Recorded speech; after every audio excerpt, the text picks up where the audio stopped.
ఒకే ఇంట్లో 22 సంవత్సరాలుగా ఉంటూ అద్దె కిరాయి చెల్లిస్తూ అద్దెకుంటున్న రిటైర్మెంట్ ఉద్యోగి తుమ్మగళ్ల బాలమణి తన ఇంటి సామాగ్రిని ఇంటి బయట పడవేసి బలవంతంగా ఇల్లు ఖాళీ చేయించారు.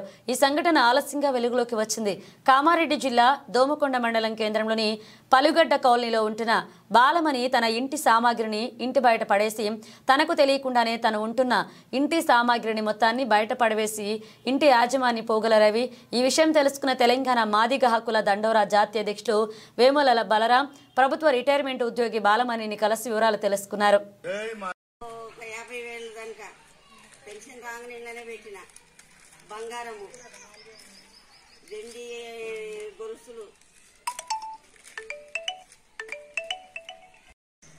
తెలంగాణ మాదిగ హక్కుల దండోరా నేషనల్ ప్రెసిడెంట్ గా వేముల బలరాం మాదిగ దోమకొండ మండలం హెడ్‌క్వార్టర్లో జరిగినటువంటి అన్యాయాన్ని గురిగట్టి అణచివేత గురైనటువంటి బాలమణికి అండగా ఉండి న్యాయం చేయాలనే ఉద్దేశంతో మేము ఈరోజు ఇక్కడ రావడం జరిగింది. తుమ్మగల్ల బాలమణి అనే ఒక 72 ఏళ్ల వృద్ధురాలు ఇక్కడ ఈ యొక్క ఇంట్లో కిరాయిగా ఉంటుంది. కిరాయిగా ఉంటున్నటువంటి సమయం దాదాపు 2002 నుంచి మొదలుకుంటే ఇప్పటి వరకు ఇక్కడ కిరాయికి ఉంటున్నటువంటి బాలమణి వృద్ధురాలు ఒక గవర్నమెంట్ ఎంప్లాయీ అయినప్పటికీ ఆమె ఓనరు బాంబేలో నివాసం ఉంటున్నారు. మరి అప్పటి నుంచి ఇప్పటి వరకు ఆమె చెల్లించినటువంటి రుసుము క్లియర్గానే ఉంది. కానీ ఇక్కడ ఉన్నటువంటి ఒక వ్యక్తి మన ఇదే పాలుగడ్డలు ఉన్నటువంటి పోగుల రవి అనే వ్యక్తి ఆ అమ్మకు తెలియకుండా అమ్మ ఈ ఇంట్లో నివసిస్తుండగానే కిరాయికి ఉంటుండగానే ఆయన తెలియకుండానే బాంబేలో ఉన్నటువంటి ఆ యజమానితో కుమ్ముక్కయి ఇక్కడ గ్రామస్తులను గాని కులస్తులను గాని ఎవరికి అనుసరించకుండా దొంగచాటున ఆయనతో రిజిస్ట్రేషన్ చేసుకొని మరి ఇక్కడ ఉన్నటువంటి ఇంట్లో ఉన్నటువంటి సామాన్ను ఇక్కడ బయట పెట్టించడం జరిగింది. ఇది ఎంతవరకు కరెక్టు? మరియు ఎప్పుడైతే ఈయన కొనుగోలు చేసిన తదనంతరము అప్పటి నుండి మొదలుకుంటే ఇప్పటి వరకు ఇది కోర్టులో కేసు నడుస్తూ ఉంది. వారికి నోటీసులు పోయినాయి, ప్రతి ఒక్కరికి నోటీసులు పోయినాయి. అయినప్పటికీ దౌర్జన్యంగా ఇక్కడ ఉన్నటువంటి బాలమణి గారిని దౌర్జన్యంగా భయపెట్టి గుండాలతో ఆ యొక్క రూమును కాల్ చేయించి సామాను బయట వేయడం జరిగింది.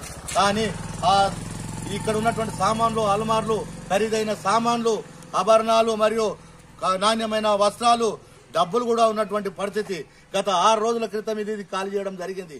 కాబట్టి దయచేసి పోలీసు వాళ్ళు దీనిలో చొరవ తీసుకోరు. ఎందుకంటే ఇది సివిల్ మ్యాటర్ కాబట్టి దయచేసి ఎవరైనా ఈ యొక్క సమస్యను గ్రహించి తక్షణమే ఈ బాలమణికి న్యాయం చేయాలని చెప్పేసి ప్రజా సంఘాల తరపున ఈ తెలంగాణ మాదిగ హక్కుల దండోరా మేము డిమాండ్ చేస్తా ఉన్నాం. తక్షణమే చొరవ తీసుకొని ఈ యొక్క సామాన్ లోపట ఉంటి మరి యజమాని పిలిపించి ఈ యొక్క బాలమణి వృద్ధురాలైనటువంటి బాలమణికి న్యాయం చేయాలని చెప్పేసి మా సంస్థ తరపున ఇదే బిక్కనూరు సిఐ దగ్గర అమ్మగారిని బలవంతంగా పోలీస్ స్టేషన్ తీసుకుపోయి అమ్మ నువ్వు ఖాళీ చేయాలి లేకపోతే బాగుండదని చెప్తే సిఐ ఆధ్వర్యంలో నేను 2002 నుంచి అక్కడ కిరాయి ఉంటున్నా కాబట్టి అక్కడ మరమ్మతులు చేసుకుని లక్షలాది పైసలు ఖర్చు పెట్టుకుని ఆ రూమును మంచిగా చేసుకున్నాను.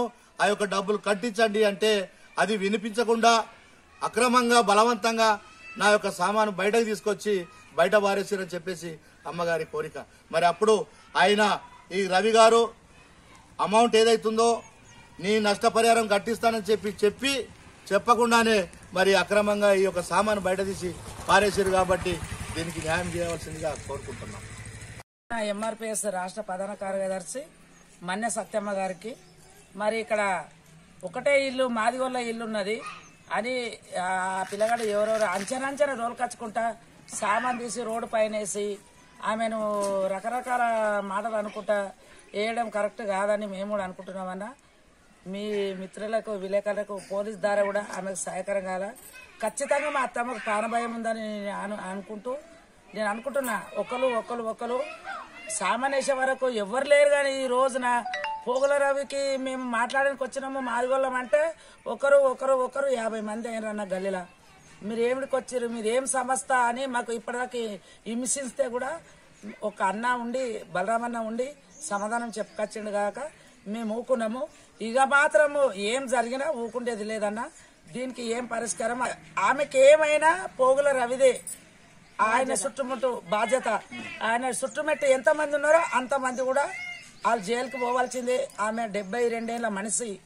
ఆ మనిషికి ఏమైనా ఆమెకి ఎవరు లేరు. మా వదిన చనిపోయింది విజయలక్ష్మి, యాక్సిడెంట్ అయ్యి. మొత్తము ఆయన మున్నూరు కాపు, పోగుల రవి, మాది తుమ్మల బాలమనికి కొడుకు ఎట్లా అవుతాడు, ఆడ ఎట్లా రిజిస్ట్రేషన్ చేసి ఇచ్చాడు, సామాన్ అంతా ఎట్లా బయటపడ్డది. ఇది మాత్రం మాకు కావాలి. ఆమెకి ఏదైనా కానీ ఈ గల్లీని మొత్తం ఆడకట్టుకుంటాము. మేము మాత్రము మా దృష్టికి రావద్దు. మా దృష్టికి వస్తే ఇంకా ఎక్కడ దాకైనా కానీ సిద్ధమన్న నేనైతే. Tummagala Balamani wife of Pochaiah late 2002 సంవత్సరంలో ప్రభుత్వ సాంఘిక సంక్షేమ బాలికల హాస్టల్కు ఎల్లారెడ్డి నుండి ట్రాన్స్ఫర్ అయ్యి వచ్చిన. ఇక్కడికి వచ్చి కూడా మా హాస్టల్ అభివృద్ధి చేసిన, హాస్టల్ డెవలప్మెంట్ చేసిన. 2012లో రిటైర్మెంట్ అయినా.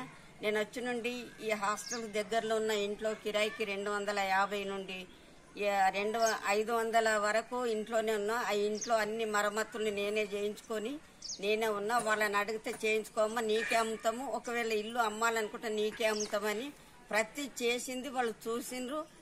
నాకే అమ్ముతారు కదా అని దురదృష్టంతో లాట్రిన్, బాత్రూము, కరెంట్ ఫిట్టింగ్, సెల్ఫ్లు అన్ని కట్టించిన. నాకు తెలియకుండా పోగుల రవి అనే అతను నేనే అమ్మ కొడుకునని చెప్పేసి ఆ ఇల్లు కొని నాకు తెలియకుండా రిజిస్ట్రేషన్ చేసుకుని 2001లో గొడవ చేసి కాల్ చేయమంటే నాకు తెలియదు. గొడవ చేస్తే నేను పోయి సివిల్ కేసు వేసిన. అంతట్లా నా బిడ్డ 1 మంత్కే యాక్సిడెంట్ అయ్యి చనిపోయింది. నేను అదే బాధలో ఉన్నా.